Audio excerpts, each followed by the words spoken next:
Hello everyone, welcome to channel learn with ease. आज हम solve करेंगे सीबीएसई 2025 सैंपल पेपर में शेयर कैपिटल से रिलेटेड एक क्वेश्चन पूछा गया है।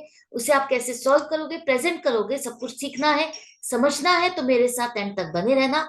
ऑनलाइन क्लासेस के लिए आप मुझे स्क्रीन पर दिए गए नंबर पर व्हाट्सएप कर सकते हो अपना नाम और क्लास। और अगर आप सॉल्यूशन ढूंढ रहे हो टीएस ग्रेवाल और DK Goyal new edition book के, तो चैनल की प्लेलिस्ट को क्लिक करो, आपको सभी सॉल्यूशन अपलोडेड मिलेंगे। कम्युनिटी सेक्शन पर क्लिक करोगे तो एमसीक्यूज मिलेंगे क्विज के फॉर्मेट में, और एमसीक्यूज के सॉल्यूशंस हैं शॉर्ट्स में। तो बहुत कुछ है चैनल पर, विजिट द चैनल। अच्छा लगे तो शेयर और सब्सक्राइब जरूर करना। क्वेश्चन में दिया है कि केएन लिमिटेड एक कंपनी है जिसने 6 लाख शेयर्स पब्लिक को इशू किए, ऑफर किए। 10 रुपए का एक शेयर है, 3 रुपए प्रीमियम के साथ इशू किया, मतलब जिसे भी ये शेयर खरीदना है उसे 13 रुपीज पे करने होंगे। कंपनी इसकी डिमांड कैसे कर रही है? एप्लीकेशन एंड अलॉटमेंट, एक ही बार में एप्लीकेशन और अलॉटमेंट कंबाइंड पैसा डिमांड किया जा रहा है 3 रुपीज, फर्स्ट कॉल पर 4 रुपीज, और बाकी का पैसा कंपनी फाइनल कॉल पर डिमांड करेगी इंक्लूडिंग प्रीमियम। तो कितना होगा कैलकुलेट करो। अगर आपका 13 रुपीज का शेयर है तो कंपनी फर्स्ट कॉल तक 7 रुपीज डिमांड कर चुकी है, तो बाकी 6 रुपीज फाइनल कॉल पर डिमांड किए जाएंगे, जिसमें 3 रुपीज फेस वैल्यू है और 3 रुपीज प्रीमियम है। कंपनी कह रही है कि इशू ओवर सब्सक्राइब हुआ है 1,50,000 शेयर से, मतलब जितने शेयर्स कंपनी ने इशू किए थे उससे 1,50,000 एप्लीकेशन ज्यादा रिसीव हुई है। कंपनी को रिसीव हुई है 7,50,000 शेयर्स के लिए एप्लीकेशन। कंपनी कितने शेयर्स अलॉट कर सकती है? कंपनी जितने शेयर्स इशू करती है उतने ही अलॉट कर सकती है। बाकी एक्स्ट्रा एप्लीकेशन का क्या करेगी कंपनी? कंपनी कह रही है कि मैं 50,000 शेयर्स की एप्लीकेशन को रिजेक्ट कर रही हूँ। बाकी जो एप्लीकेशन बच गई, कितनी एप्लीकेशन बच गई? 7 लाख एप्लीकेशन पर कंपनी अलॉटमेंट कर रही है कैटेगरी वाइज। फर्स्ट कैटेगरी में कंपनी कह रही है 4 लाख एप्लीकेशन पर 3 लाख शेयर्स अलॉट किए जाएंगे प्रोरेटा बेस पर। प्रोरेटा बेस मतलब प्रोपोर्शनेट अलॉटमेंट, जिसने जितने शेयर्स अप्लाई किए हैं उसको उतने शेयर्स अलॉट ना करके कुछ कम नंबर ऑफ शेयर्स अलॉट किए जाते हैं। सेकेंड कैटेगरी में 3 लाख एप्लीकेशन पर बाकी 3 लाख शेयर्स अलॉट किए जाएंगे। 3 लाख एप्लीकेशन बची है और अलॉट आप 3 लाख कर चुके, तो बाकी कितने रह गए? 3 लाख ही रह गए। तो इस कैटेगरी में जिसने जितने शेयर्स अप्लाई किए उसको पूरी फुल अलॉटमेंट हुई है। तो यहां कहा गया है कि जो एक्स्ट्रा पैसा है आपका एप्लीकेशन का, वो पैसा आप कहाँ एडजस्ट करोगे? आप फर्स्ट कॉल में एडजस्ट करोगे। अब यहाँ पर एक शेयर होल्डर है राकेश, जिसके 6,000 शेयर्स है, उसको 6,000 शेयर्स अलॉट किए गए और वो कैटेगरी 1 से रिलेटेड है। उसने फर्स्ट कॉल का पैसा नहीं दिया, कंपनी ने उसके शेयर्स को फोरफीट किया। फोरफीट करने के बाद कंपनी ने इन शेयर्स को री इशू किया 13 रुपीज में, लेकिन सेकेंड कॉल के बाद, मतलब कंपनी ने फाइनल कॉल की डिमांड की है और उसके बाद फोरफिटेड शेयर्स को री इशू किया है। आपको जर्नल एंट्रीज बनानी है। तो सबसे पहले देखो, इसको समझ लेते हैं कि कंपनी ने किस तरह से कैटेगराइज किया है। फर्स्ट कैटेगरी जहां पर कंपनी कह रही है 4 लाख शेयर्स पर, 4 लाख की एप्लीकेशन पर 3 लाख शेयर्स अलॉट किए जाएंगे। तो यहां पर कंपनी 1 लाख एप्लीकेशन का पैसा एक्स्ट्रा रख रही है, रिफंड नहीं कर रही। उस एक्स्ट्रा पैसे 3 लाख रुपीज को कंपनी फर्स्ट कॉल में एडजस्ट करेगी। कंपनी यही कह रही है ना, जो भी आपका एक्स्ट्रा पैसा है वो फर्स्ट कॉल में एडजस्ट किया जाएगा। तो 3 लाख रुपए फर्स्ट कैटेगरी के हैं जो एक्स्ट्रा पैसा है और उनका फर्स्ट कॉल में एडजस्ट किया जाएगा। सेकेंड कैटेगरी है जहां पर 3 लाख एप्लीकेशन पर पूरे 3 लाख अलॉट किए जा रहे हैं, क्योंकि एप्लीकेशन कितनी है आपकी? 7,50,000, जिसमें से कंपनी ने 50,000 रिजेक्ट की, तो बाकी 7 लाख है। तो 7 लाख में से 4 लाख तो आपका कैटेगरी 1 में आ गया, बाकी 3 लाख एप्लीकेशन बची। और अलॉटमेंट कितनी की जाएगी? कंपनी 6 लाख शेयर्स अलॉट कर सकती है। तो फर्स्ट कैटेगरी में अगर कंपनी ने 3 लाख शेयर्स अलॉट कर दिए तो बाकी 3 लाख इस सेकंड कैटेगरी में अलॉटमेंट होगी। तो कंपनी ने सेकंड कैटेगरी में जिसने जितने शेयर्स अप्लाई किए उसको फुल अलॉटमेंट की, तो उसका कोई भी पैसा एक्स्ट्रा नहीं है। कोई भी पैसा एक्स्ट्रा नहीं है जो रिफंड किया जाए या आगे एडजस्ट किया जाए। कंपनी ने जो 50,000 एप्लीकेशन रिजेक्ट की उनको अलॉटमेंट नील हुई है, तो उसका पैसा रिफंड किया जाएगा। कितना? ₹3 के हिसाब से 1,50,000। तो ये एक तरह से आपको एक वर्किंग नोट बन गया, जहां पर आपको क्लियर हो गया कि किसको कितने शेयर्स अलॉट किए गए और कौन सी कैटेगरी का हमारे पास पैसा एक्स्ट्रा है। तो अब आ जाते हैं जर्नल एंट्रीज पर, जो कि आपकी पहली एंट्री बनेगी। कंपनी को कितनी एप्लीकेशन रिसीव हुई है? 6 लाख नहीं, 7,50,000। पहली एंट्री आपकी जो बनती है वो कंपनी जितनी भी एप्लीकेशन रिसीव करती है उससे बनती है, कि कंपनी ने 7,50,000 एप्लीकेशन रिसीव की, जिस पर पब्लिक ने ₹3 के हिसाब से बैंक में जमा किया 22,50,000। ये जो फर्स्ट एंट्री है, इसी से ही कंपनी डिसीजन ले पाती है कि वो शेयर्स अलॉट कर सकती है या नहीं कर सकती, क्या उसके शेयर्स के लिए पब्लिक से डिमांड आ रही है या नहीं आ रही, कौन लोग हैं जो खरीदना चाहते हैं, कितने शेयर्स खरीदना चाहते हैं। तो ये जो फर्स्ट एंट्री है, this is the main entry decision point से, कि कंपनी शेयर्स अलॉट कर सकती है या नहीं। सेकेंड पॉइंट आपको दोबारा से रिकॉल करा देती हूँ।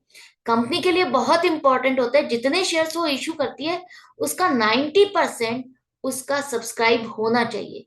मतलब जैसे यहाँ पर कंपनी ने अगर 6 लाख शेयर्स इश्यू किए, तो इसका 90% 5,40,000 शेयर्स के लिए एप्लीकेशन इसको जरूर से रिसीव होनी चाहिए। अगर इसको 5,39,999 एप्लीकेशन भी मिली तो भी ये शेयर्स अलॉट नहीं कर सकती।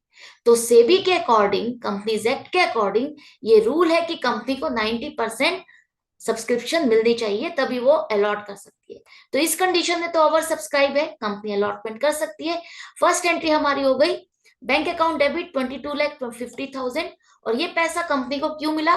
फर्स्ट इंस्टॉलमेंट का, जो कंपनी ने पैसा डिमांड किया कि जो शेयर खरीदना चाहता है वो हमें ये पैसा जमा करे। तो to equity share application and allotment combined account खुलेगा, क्योंकि कंपनी एक ही बार में दोनों का पैसा एक डिमांड कर रही है। 22,50,000 क्रेडिट किया। अब ये एक टेम्परेरी अकाउंट है, यहां से पैसा निकाल के अब आपको फाइनली रिलेटेड अकाउंट में ट्रांसफर करना है। तो यहाँ डेबिट करो equity share application and allotment account को। इसके बाद कंपनी कितने शेयर्स अलॉट कर सकती है? 6 लाख शेयर्स। तो उससे रिलेटेड आपका पैसा शेयर कैपिटल में जाएगा, उससे ज्यादा नहीं। तो कंपनी का 6 लाख शेयर्स का ₹3 के हिसाब से 18 लाख आपने शेयर कैपिटल में ट्रांसफर किया। उसके बाद कंपनी ने 50,000 शेयर्स की एप्लीकेशन को रिजेक्ट किया, वो पैसा कंपनी रिटर्न करेगी। तो to bank account 50,000 multiplied by 3, 1,50,000। यहां पर भी ये भी क्लियर हो गया, 1,50,000। इसके बाद कंपनी जो एक्स्ट्रा एप्लीकेशन है 1 लाख की, उसको कंपनी कहाँ एडजस्ट करने वाली है? फर्स्ट कॉल में। यही है ना, कंपनी ने 1 लाख एप्लीकेशन का पैसा रिफंड नहीं किया, कंपनी क्या कह रही है? हम नेक्स्ट कॉल में एडजस्ट करेंगे। तो अब यहाँ पर नेक्स्ट कॉल अलॉटमेंट नहीं है, नेक्स्ट कॉल है फर्स्ट कॉल। और क्वेश्चन में क्लियरली लिखा है कि आपको फर्स्ट कॉल में एडजस्ट करना है, इसीलिए हम फर्स्ट कॉल में एडजस्ट करेंगे इसे। और जब फर्स्ट कॉल में आप एडजस्ट करते हो तो यहाँ पर equity share first call account नहीं आएगा, उस केस में आपको लिखना है कॉल्स इन एडवांस अकाउंट। जब भी अलॉटमेंट के बाद जितनी भी कॉल्स से रिलेटेड एडवांस का पैसा है वो आप कॉल्स इन एडवांस अकाउंट में लिखते हो, पर्टिकुलर उस कॉल अकाउंट को क्रेडिट नहीं करते। यहां तक हो गया क्लियर? हमें पैसा मिला, हमने शेयर कैपिटल में जितना बनता था ट्रांसफर किया, जो रिटर्न किया एप्लीकेशन रिजेक्ट किए उसका पैसा रिफंड किया, और जो एक्स्ट्रा पैसा था जो नेक्स्ट कॉल में हम एडजस्ट करने वाले हैं वो हमने कॉल्स इन एडवांस में डाला। अब बारी आ जाती है अलॉटमेंट तक का तो पूरा हो गया, अब कंपनी क्या करेगी? अलॉटमेंट के बाद फर्स्ट कॉल की डिमांड करेगी, और इस टाइम कंपनी पहले ड्यू की एंट्री बनाएगी, ताकि वो ट्रैक रख सके कि उसको अब जितने शेयर्स अलॉट किए हैं उस पर कितना पैसा मिलना चाहिए। अगर वो ₹4 डिमांड करती है तो 6 लाख शेयर्स पर ₹4 के हिसाब से 24 लाख रुपीस बनते हैं। तो equity share first call account debit करो 24 lakh, to equity share capital account आपका 24 लाख हो जाएगा। अब बात आती है कि ये तो आपने मान लिया कि हमें इतना पैसा मिलना चाहिए, और कंपनी ये सोचती है कि पूरा पैसा आ जाएगा और पहले ही शेयर कैपिटल अकाउंट में क्रेडिट कर देती है। तो हमने ये पहले ही पैसा क्रेडिट कर दिया, लेकिन एक्चुअल पोजीशन कब पता चलेगी? जब कंपनी ने डिमांड किया और पब्लिक शेयर होल्डर्स पैसा बैंक में जमा करना शुरू करेंगे। तो यहां से पता चला कि हमें एक शेयर होल्डर राकेश से, जिसको 6,000 शेयर्स अलॉट किए गए थे, और वो फर्स्ट कैटेगरी का है, उसने अलॉट फर्स्ट कॉल का पैसा नहीं दिया, उसने फर्स्ट कॉल का पैसा नहीं दिया, तो कंपनी को कितना पैसा लेना था? 24 लाख, जिसमें से आप पहले एडवांस को माइनस कर दो। हमारे पास एप्लीकेशन के टाइम पर 3 लाख रुपीस एडवांस आया था, उसे माइनस करने के बाद 21 लाख रुपीस बच जाते हैं, जो कि हमारे बैंक में चेक करना है कि राकेश को कितने शेयर्स अलॉट किए गए और उसने अप्लाई कितने किए। अगर उसने अप्लाई 6,000 से ज्यादा किए हैं तो डेफिनेटली उसने पैसा ज्यादा जमा किया होगा, तो वो एडवांस कितना है जो कि हमने उसका फर्स्ट कॉल में एडजस्ट किया। तो उसको फाइंड करने का तरीका, ट्रिक मैंने जो आपको बताई थी कि एक साइड पे लिखो एप्लीकेशन, दूसरी साइड पे अलॉटमेंट। कंपनी ने किस कैटेगरी में दिया है इसको? फर्स्ट कैटेगरी में। तो फर्स्ट कैटेगरी में अलॉटमेंट हुई है 4 लाख एप्लीकेशन पर 3 लाख शेयर्स। तो यहां पर आपकी जो ये बन गई है रेशो 4:3, इस हिसाब से आपको कैलकुलेट करना है। अब हमारे पास अलॉटमेंट का नंबर है 6,000 और एप्लीकेशन का नंबर नहीं है, तो यह आ गया क्वेश्चन मार्क एप्लीकेशन के नीचे। तो जहां क्वेश्चन मार्क है वो वाला नंबर ऊपर आएगा 4 लाख, दूसरा नंबर नीचे लिखो 3 लाख मल्टीप्लाइड बाय 6,000, तो आपके पास आ गया 8,000 शेयर्स अप्लाइड। मतलब राकेश ने 8,000 शेयर्स के लिए अप्लाई किया था और उसी हिसाब से कंपनी के पास पैसा जमा किया, 3 रुपीज के हिसाब से 24,000। कंपनी ने उसको शेयर्स अलॉट कितने किए? 6,000, तो उसके हिसाब से उसका पैसा बनता है 18,000। इसको रखने के बाद बाकी 6,000 कंपनी को रिफंड करना चाहिए था, लेकिन कंपनी क्या कह रही थी कि हम फर्स्ट कॉल में एडजस्ट करेंगे। तो अब बात आती है कि हम इसका चेक करें कि फर्स्ट कॉल पर इसका पैसा बनता कितना है, इसको कितना देना चाहिए।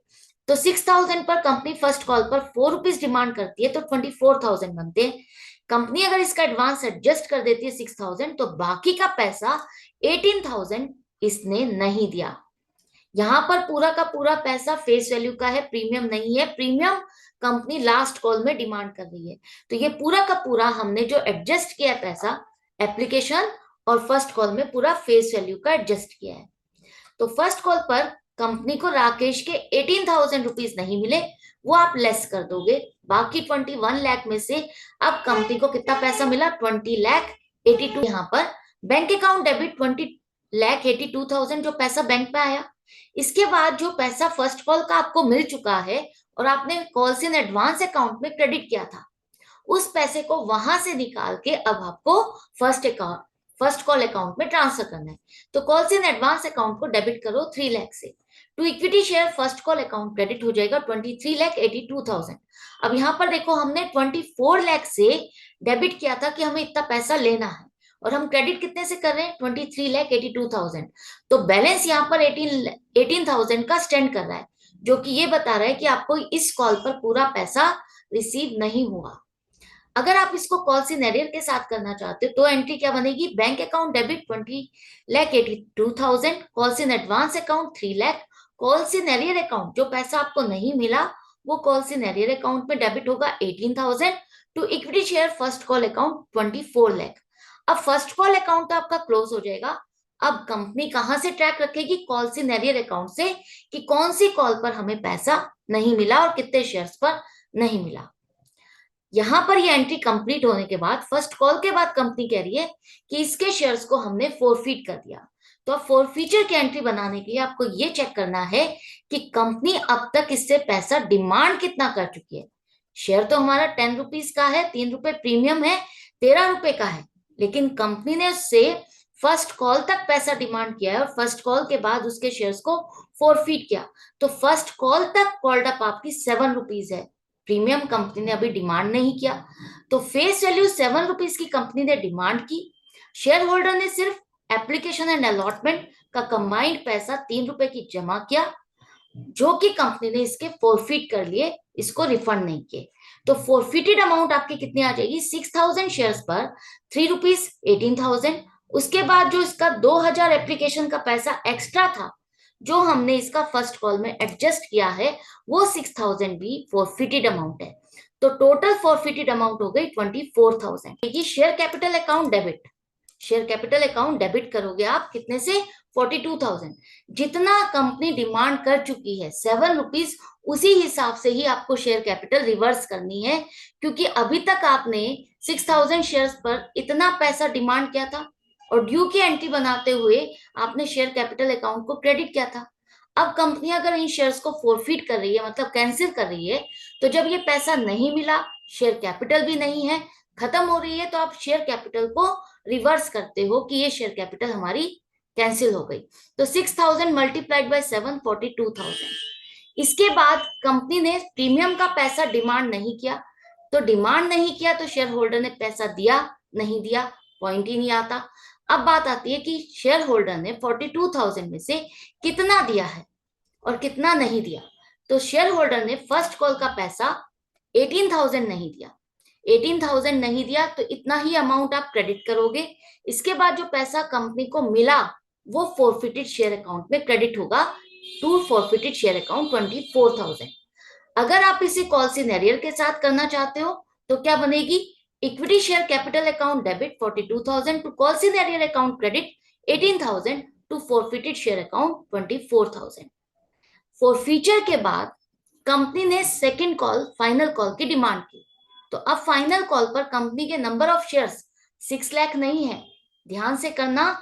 अब कंपनी के नंबर ऑफ शेयर्स डिक्रीज हो गए हैं, 6000 शेयर्स आपने कैंसिल कर दिए, उसकी शेयर कैपिटल भी रिवर्स हो गई है। अब कंपनी के पास 5,94,000 शेयर्स रहते हैं, जिस पर कंपनी फाइनल कॉल का पैसा डिमांड करेगी। कितना, 3 रुपीज फेस वैल्यू और 3 रुपीज प्रीमियम। 6 रुपीज के हिसाब से 35,64,000 कंपनी को मिलना चाहिए। कंपनी पहले ही शेयर कैपिटल में और प्रीमियम में पैसा ट्रांसफर कर देगी। Equity share capital account credit होगा 17,82,000 और सिक्योरिटीज प्रीमियम अकाउंट भी 17,82,000 कि हमें ये 3 रुपए फेस वैल्यू और 3 रुपए प्रीमियम मिल गया है। एक्चुअल में क्या मिला या नहीं मिला ये कहां से पता चलता है, जब बैंक में पैसा आता है। तो यहां पर क्वेश्चन में सेकंड कॉल के बारे में कुछ नहीं लिखा कि किसी शेयर होल्डर ने फॉल्ट किया है या हमें इतने शेयर्स पर पैसा नहीं मिला। तो आप यही मान के चलोगे कि आपने ये पैसा डिमांड किया और आपको ये पूरा पैसा मिल गया है। तो बैंक अकाउंट डेबिट हो जाएगा आपका 35,64,000 और equity share second and final call 35,64,000। Second call के बाद कंपनी कह रही है कि मैंने जो शेयर्स फॉरफिट किए थे उनको रीइश्यू कर दिया। रीइश्यू कितने में किया, 13 rupees fully paid up. Fully paid up का मतलब जितने रुपए का शेयर है, फेस वैल्यू 10 रुपीज का शेयर है, तो मैंने 10 रुपीज का शेयर बेचा 13 रुपए में। अगर 10 रुपए की चीज को 13 रुपीज में बेचोगे तो आपको नुकसान होगा या फायदा होगा, डेफिनेटली कंपनी को फायदा हो रहा है 3 रुपीज का, तो वो जो 3 रुपीज एक्स्ट्रा मिल रहे हैं वो कंपनी के लिए प्रीमियम है। एंट्री क्या बनेगी, बैंक अकाउंट डेबिट करोगे, 6000 शेयर्स बेचे 13 रुपीज के हिसाब से, तो 78,000 बैंक में पैसा आया। कंपनी की शेयर कैपिटल वापस रिवाइव हो गई। इक्विटी शेयर कैपिटल अकाउंट को आप क्रेडिट करोगे 60,000 से, और जो एक्स्ट्रा पैसा आपको मिल रहा है फेस वैल्यू से ज्यादा, वो आपका प्रीमियम में आ जाएगा। सिक्योरिटीज प्रीमियम अकाउंट 3 रुपीज के हिसाब से 18,000। करेक्ट, ये एंट्री बन गई। सारी एंट्रीज कंप्लीट हो गई। लास्ट में अब एक एंट्री जो बच गई है उसे आपको जरूर से करनी है। अब जो पहले वाले शेयर होल्डर का पैसा बच गया जो कंपनी ने फॉरफिट किया था और फॉरफिटेड शेयर अकाउंट में डाला था, उस पैसे का क्या करें। कंपनी ने जो शेयर्स फॉरफिट किए थे उनको तो रीइश्यू कर दिया, अब तो वो पैसा एज इट इज वहां पे बचा हुआ है, लॉस हुआ नहीं है, लॉस कुछ हुआ नहीं। तो वो अब पैसा जो बच गया है कंपनी वहां से निकाल करके कैपिटल रिजर्व में ट्रांसफर कर देगी। तो पहले वाले शेयर होल्डर के 24,000 फॉरफिटेड शेयर अकाउंट से निकाल के कैपिटल रिजर्व में ट्रांसफर हो जाएंगे। तो forfeited share account debit to capital reserve account 24,000। अब फॉरफिटेड शेयर अकाउंट आपका क्लोज हो गया। जितने शेयर्स आपने फॉरफिट किए थे सभी के सभी शेयर्स री इशू हो गए, तो वहां पर बैलेंस नील आना चाहिए। अगर इस अकाउंट का बैलेंस आता है तो वो क्या शो करता है कि कंपनी ने कुछ शेयर्स फॉरफिट किए और वो अभी भी री इशू नहीं किए गए हैं, और इस अकाउंट में उस शेयर होल्डर का पैसा बैलेंस स्टैंड करता है जो पहले वाले शेयर होल्डर से कंपनी ने रिसीव किया था। तो वहां से पैसा ट्रांसफर करना जरूरी हो जाता है, उस अकाउंट को नील करना जरूरी हो जाता है री इशू करने के बाद, ताकि वो करेक्ट इंफॉर्मेशन मिल सके कि हमारे अब सभी शेयर्स री इश्यू हो चुके हैं, कोई भी शेयर्स फॉरफिटेड नहीं है। कंपनी के जो 5,94,000 शेयर्स रह गए थे, अब वो वापस से 6 लाख हो गए हैं। तो ये था क्वेश्चन, आई होप आपको अच्छे से समझ में आ गया। तो इसी तरह से कनेक्टेड रहो, सीखते रहो, समझते रहो। मिलते हैं हम नेक्स्ट वीडियो में नेक्स्ट क्वेश्चन के साथ। Good bye and take care.